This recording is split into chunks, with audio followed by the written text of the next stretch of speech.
বৃন্দাবন লীলা বৃন্দাবন লীলা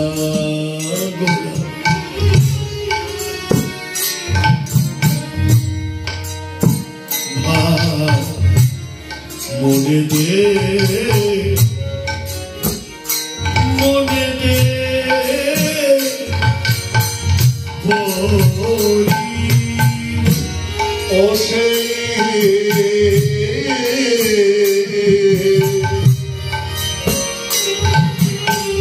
ওসে বৃন্দাবন লীলা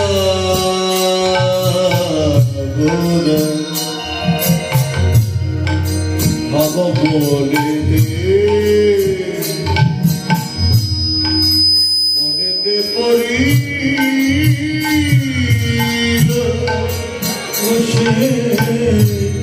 বৃন্দাবন লীলা শুভা মনেতে পড়ি বৃন্দাবন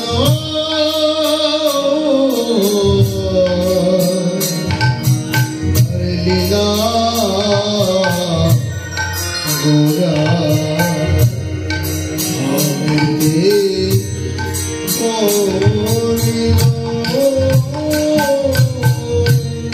সুর ধ্বনি গঙ্গাকে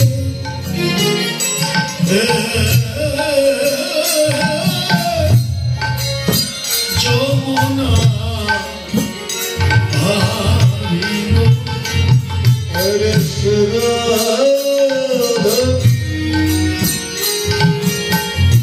গঙ্গাকে যমুনা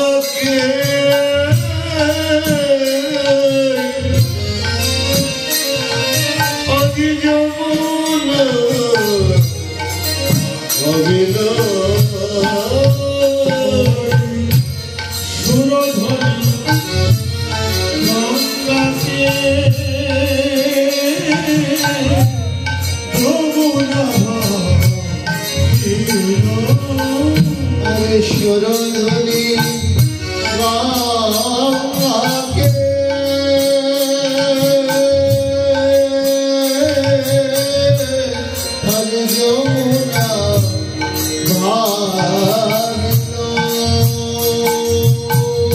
নবদ্বীপে দাঁড়িয়ে বৃন্দাবনের কথা তার মনে পড়ল। গৌর দাঁড়িয়ে আছে নবদ্বীপে, মনে পড়েছে বৃন্দাবনের কথা। পড়বেই তো, ওই বললাম না, সে ভাব কেন করবে না, সে ভাব কেন হবে না,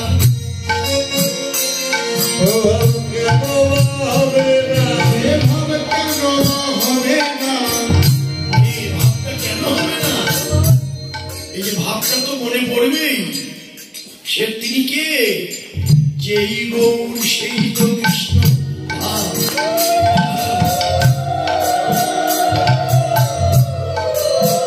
যেই গৌর সেই কৃষ্ণ, তাই তো ভাব মনে যে পড়েছে, মনে যে পড়েছে, মনে যে পড়েছে, মনে যে পড়েছে।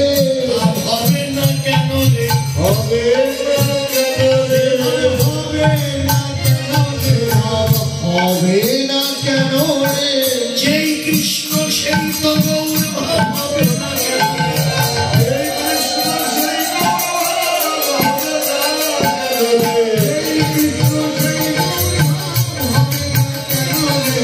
সেই কৃষ্ণ সেই গৌর ভাব, হবে না কেন রে। দেখা যায় দেখা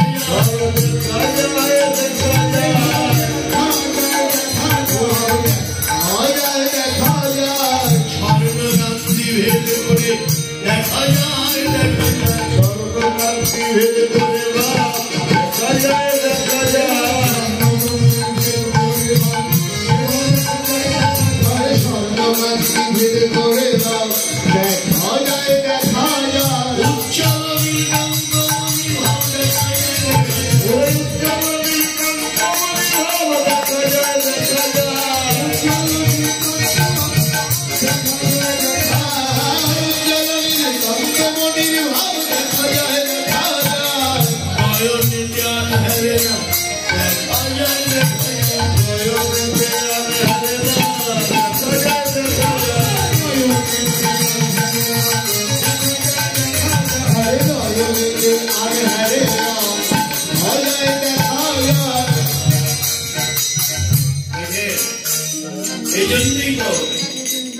আমার গৌর নদিয়ায় দাঁড়িয়ে সে বৃন্দাবনের ভাব তার মধ্যে কি বললেন?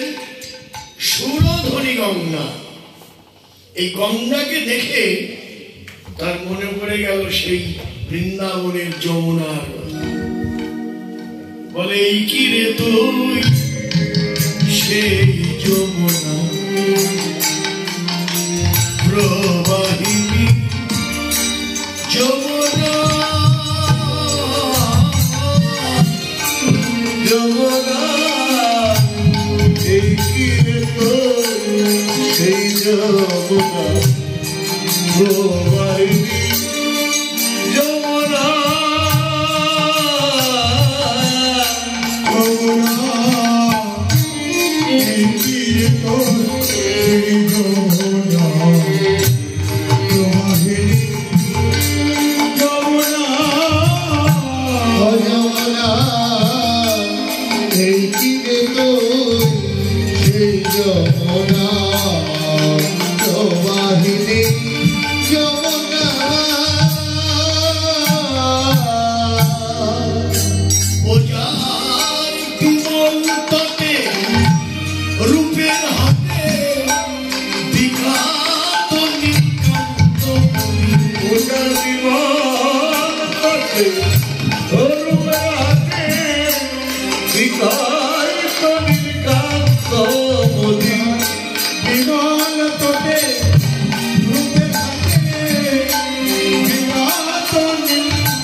এই কি সেই যমুনা যার বিমল তটে রূপের হাতে বিকাত নীলকান্ত মণি।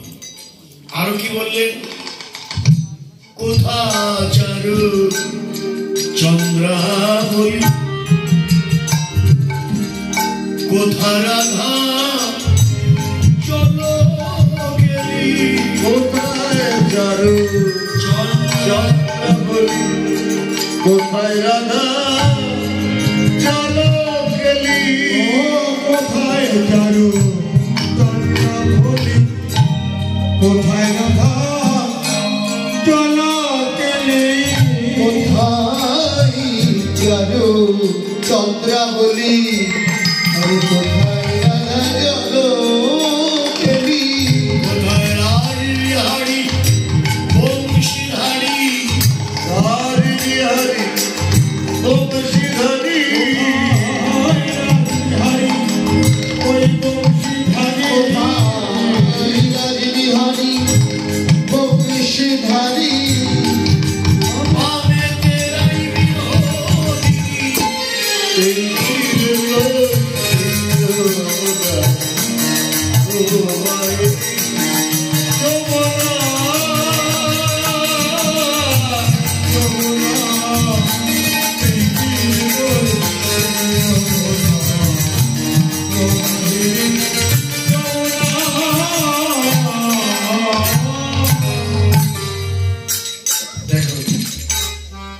নবদ্বীপে গঙ্গার ধারে দাঁড়িয়ে যমুনার যত লীলা যমুনার তটে যত লীলা তিনি করেছেন সেই লীলার কথা তার মনে পড়ে গেল।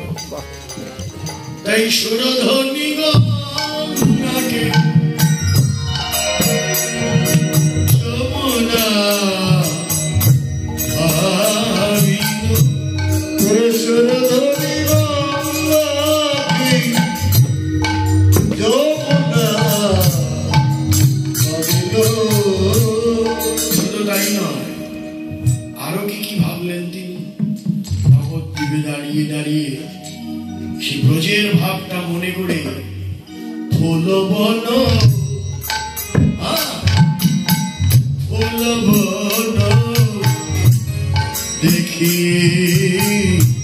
বৃন্দাবন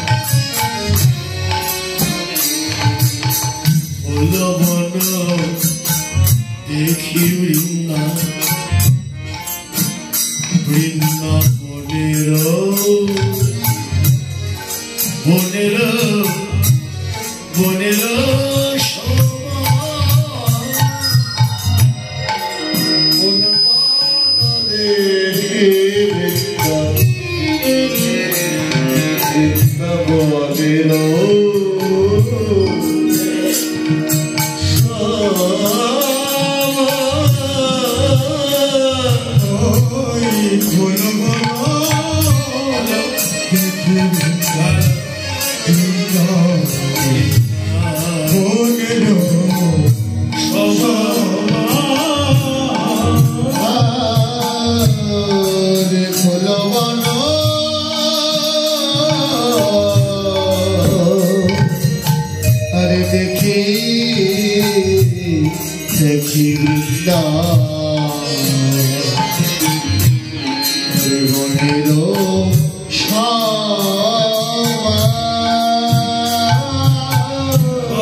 বৃন্দাবন কোথায়?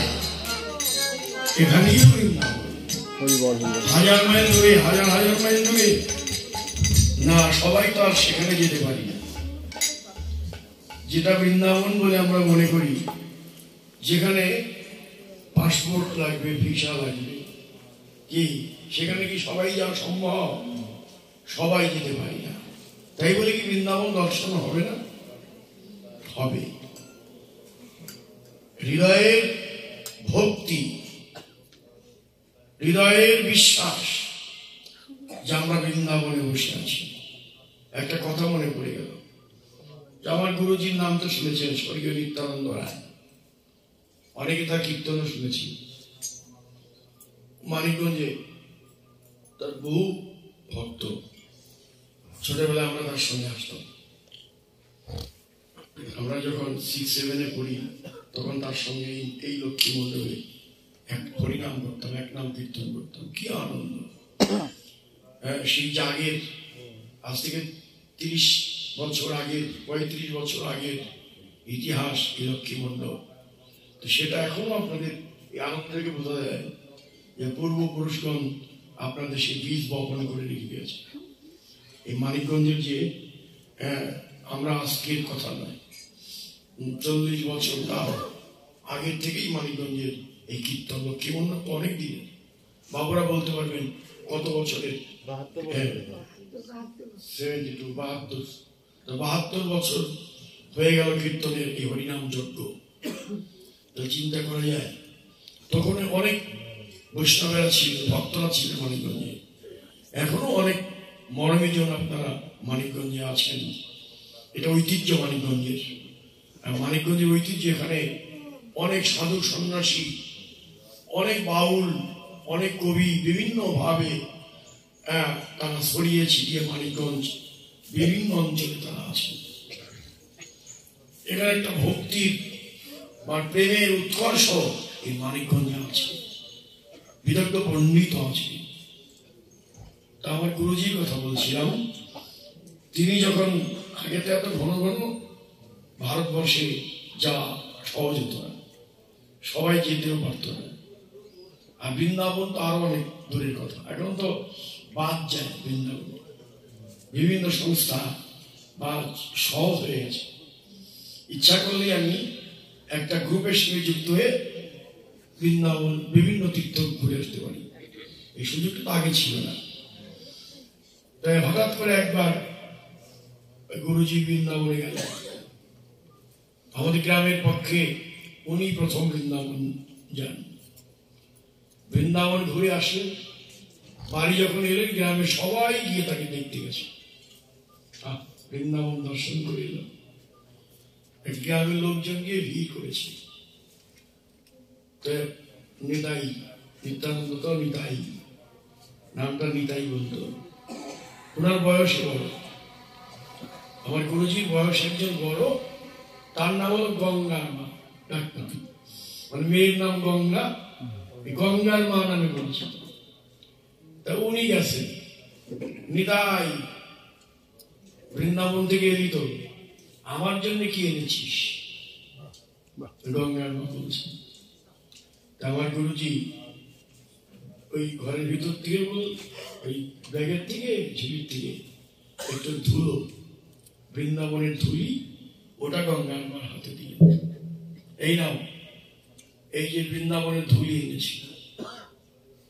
গঙ্গার মা হাতে নিল, ওই ধুলিটা হাতে নিয়ে ওই যে আমার গুরুজির বাড়ির উঠোনে তুলসী বৃক্ষ ছিল, ওই বৃক্ষের সামনে ওই ধুলিটা ছিটিয়ে দিল, আর নয়নের জল ছেড়ে দিয়ে ওই ধুলায় গড়াগড়ি দিয়ে বললেন, এই আমার বৃন্দাবন ধাম দর্শন, এই আমার মধুর বৃন্দাবন ধাম দর্শন।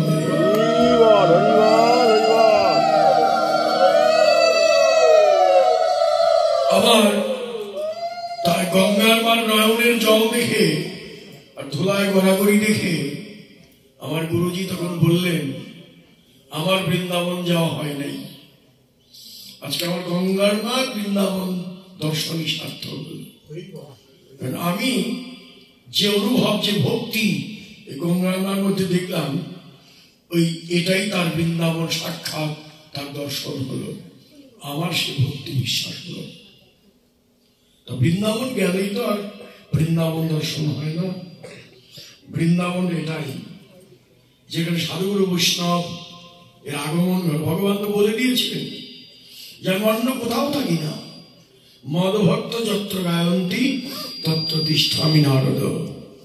আমার ভক্তবৃন্দ একত্রিত হয়ে এক আত্মা হয়ে যেখানে আমার নাম গুণলীলা কীর্তন করে, সেখানে আমি একা নই, আমার সগণ সমাজ হয়ে সেখানেই।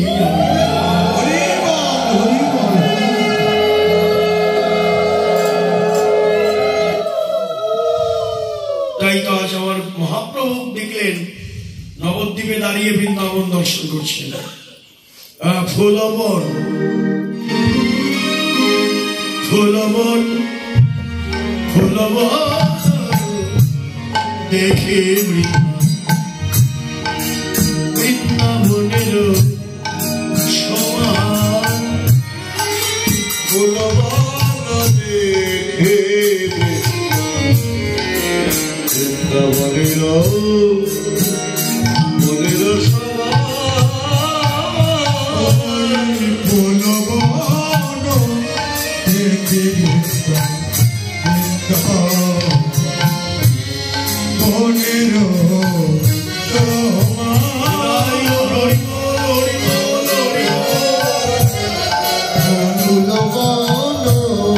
দেখি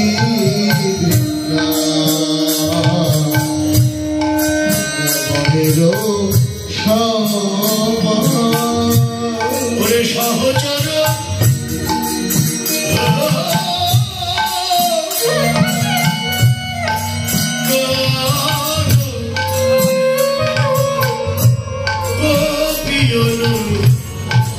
হনুমান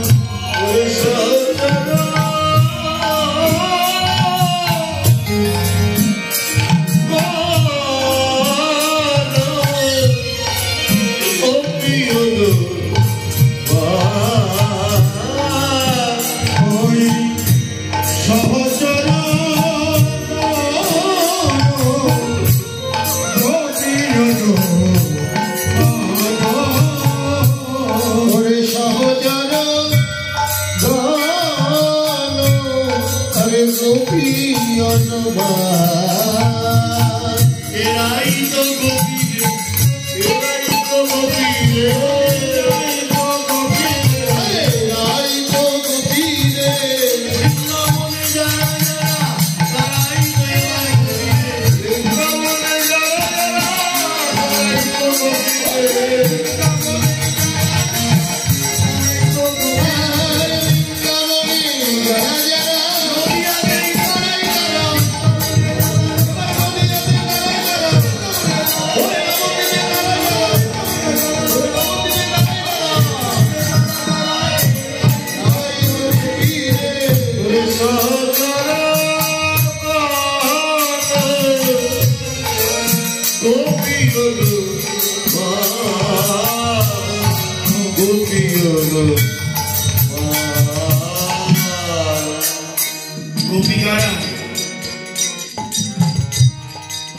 আজকে আমার মহাপ্রভু কি দেখলেন তার সহচরদেরকে গোপী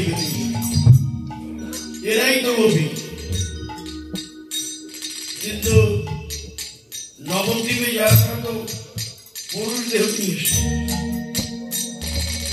হ্যাঁ আসতেই পারে কিন্তু ভিতরে তাদের গোপী ভাব আছে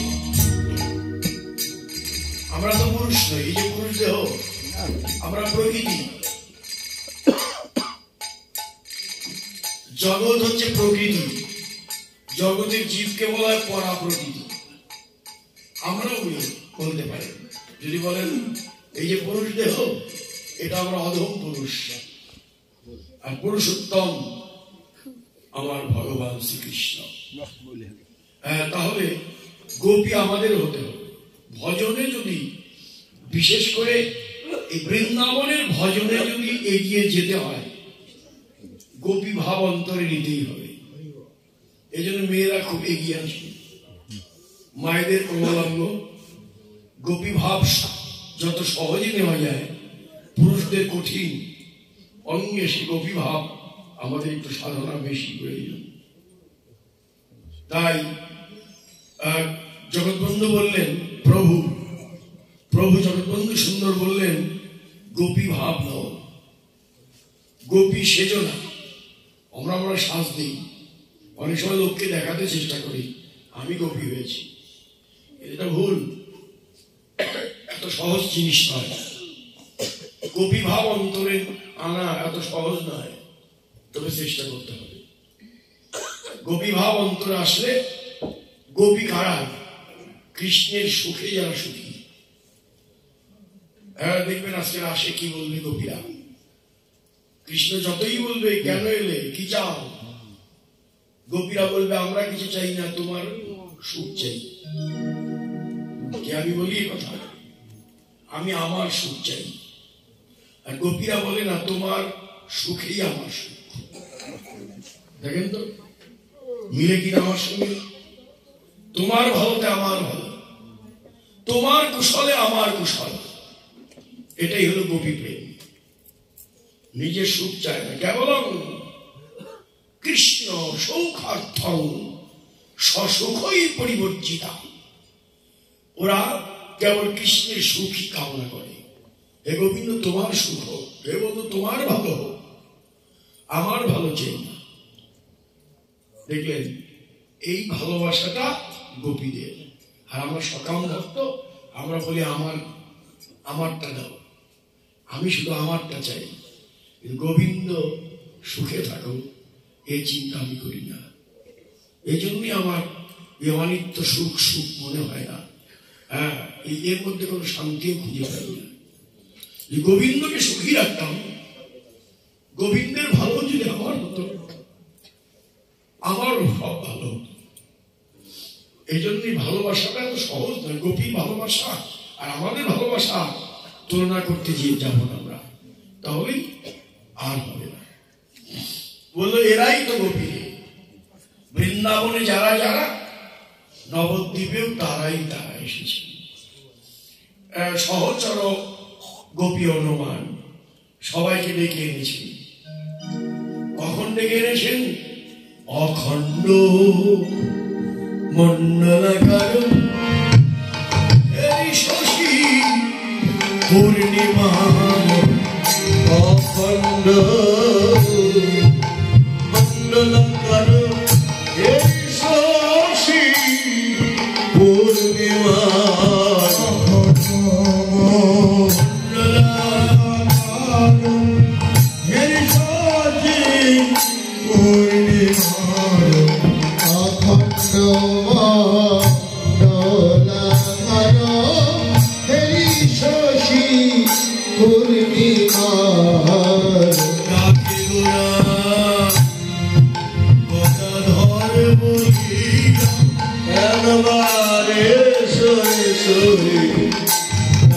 গোরা গদাধর বলিয়া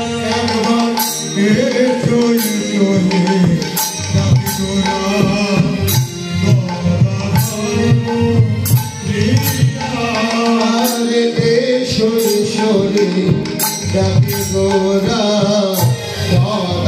গদাধর বলিয়া গদাধর ও গদাধর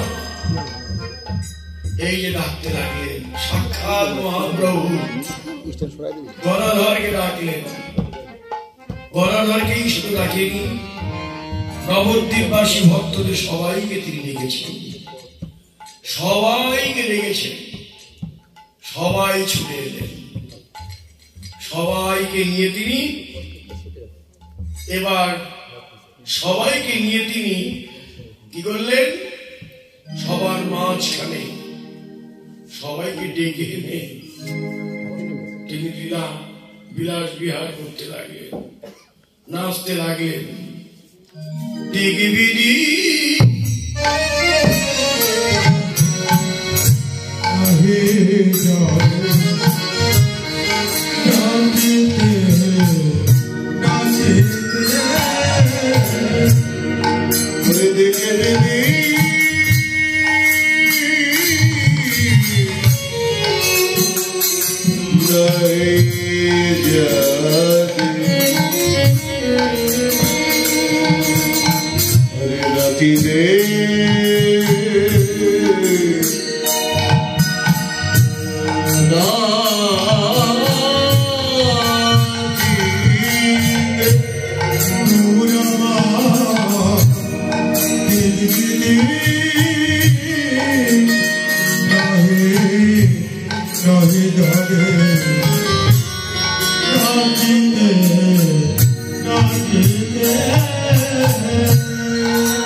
হরি বলে